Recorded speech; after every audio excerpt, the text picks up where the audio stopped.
El poder solo corrompe a los corruptos, hace golfos a los que son golfos e inmorales a los que ya lo eran antes. Esta es una frase del político español Juan Barranco y coincido con él, también con el cantautor Rubén Blades, quien dijo: el poder no corrompe, el poder desenmascara.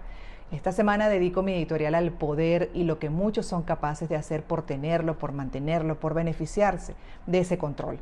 Llegó a decir el político italiano el conde de Cavour: con un poder absoluto, hasta un burro le resulta fácil gobernar. Y puedo agregar otra idea: no hay nada más peligroso que darle poder a un resentido, a un codicioso, a un pervertido, a un corrupto.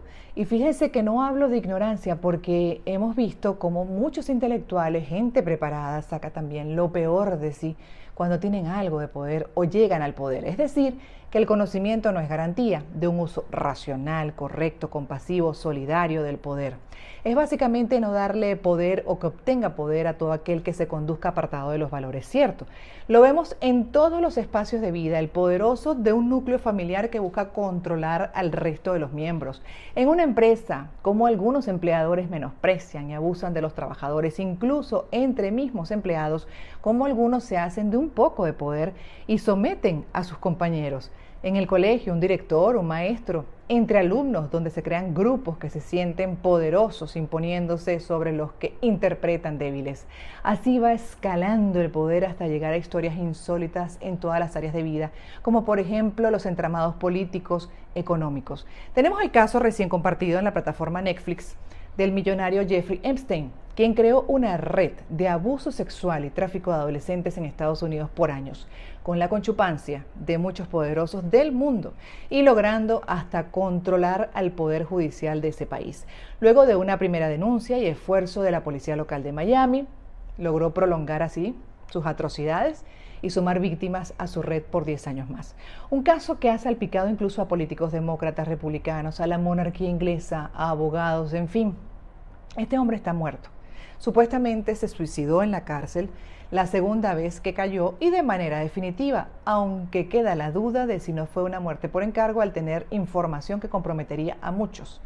Es realmente nauseabundo, como lo es el caso del empresario colombiano Alex Saab, quien logró un gran poder en Venezuela. Ante su detención reciente en Cabo Verde, en África, el canciller venezolano del régimen denunció lo que consideran una detención arbitraria, ilegal, del ciudadano venezolano Alex Naim Saab por parte de Interpol, sumándose, dice, a las acciones de agresión, bloqueo y asedio de Estados Unidos contra el país.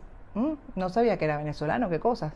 Pero, ¿sabían ustedes que colegas del medio Armando.info están exiliados por haber hecho un trabajo de investigación sobre los negocios de Saab? Que en Venezuela, en lugar de investigar a este empresario colombiano ante las denuncias de este medio, resultaron ser perseguidos los periodistas que hicieron la investigación. Este hombre está detenido en Cabo Verde, parte de sus activos congelados en su país Colombia, y se espera sea extraditado a Estados Unidos.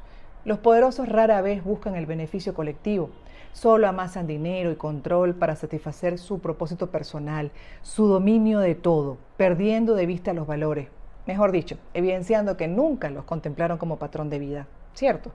Cito a Antonio Gala, dramaturgo, novelista español.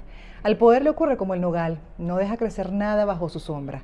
El poderoso suele ser mezquino, avasalla, no tiene límites, nunca es suficiente.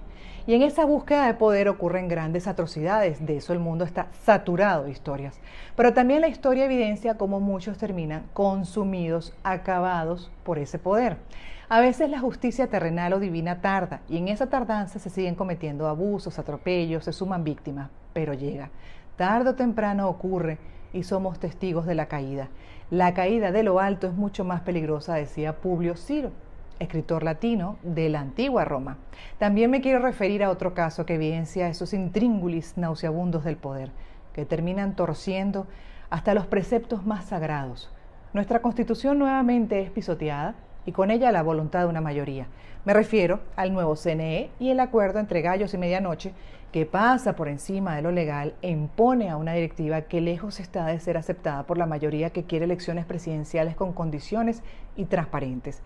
Se repite la historia. Difícil no molestarse, y es natural que lo hagamos, porque resulta en otra jugada política que busca mantener a este sistema de antivalores responsable de nuestra crisis profunda.